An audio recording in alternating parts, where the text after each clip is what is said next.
Kamusta mga tol, Mang Toto TV nga pala ito. Ang kwento ni Nonito Donaire ay ipinanganak noong ika-6 ng Nobyembre taong 1982 sa Talibon, Bohol, Pilipinas. Siya ay nagsimula sa mundo ng boxing bilang isang amateur boxer bago siya nag-professional. Si Donaire ay nakamit ang kanyang tagumpay bilang isang professional boxer at naging kilalang boksingero sa buong mundo. Siya ay may matagumpay na karera sa boxing at naging isa sa mga tanyag na Pilipinong boksingero. Ang kauna-unang tinalo ni Nonito Donaire sa kanyang career sa boxing ay si Koji Naito, isang Japanese boxer. Naganap ang kanilang laban noong ika-21 ng Abril taong 2001 at si Donaire ay natalo sa labang iyon. Ito ang naging simula ng kanyang propesyonal na karera sa boxing.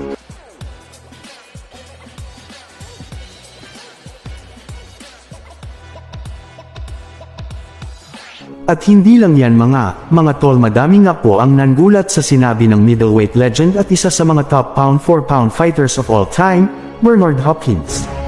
Ito po ay dahil mag-amat natalo ng undefeated 5 division world champion Floyd Mayweather Jr., ang ating pambansang kamoman ni Pacquiao via lopsided unanimous decision, mahigit 8 kauna ang nakakalipas. Ay sinabi pa din po ni Hopkins na mas maigip kalaban si Pacquiao kaysa kay Mayweather. Paliwanag ni Hopkins na napaka-exciting na laban daw kung nagkaroon sila ng pagkakataon ni Pacquiao na magtuos sa ibabaw ng lona. Napakagaling daw kasi talaga ng boksingero nang nag-igisang 80 division world champion. Pero nakikita niya pa din daw na papagurin niya si Pacman hanggang sa tuluyan niya itong tatalunan sa mga uling bahagi ng kanilang laban. Subalit ganun pa man ay ginahit pa din ni Hopkins na magiging mahirap daw talaga para sa kanya na talunan si Pacquiao. Pero kung si Mayweather daw ang kanyang makalaban ay di hama kung anong mas madaling itong talunin kumpara kay Pacquiao.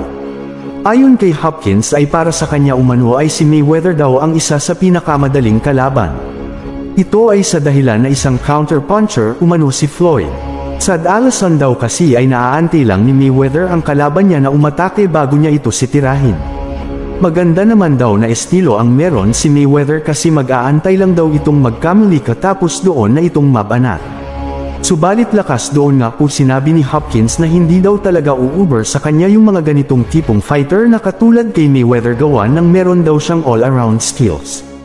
Kayang-kaya niya daw kasing talunin ang mga boxing ex na lumalaban ng paatras o pagiging agresibo. Bukod dyan ay sinabi din ni Hopkins na para sa kanya umano ay si Pacquiao daw talaga ang #1 best pound for pound fighter.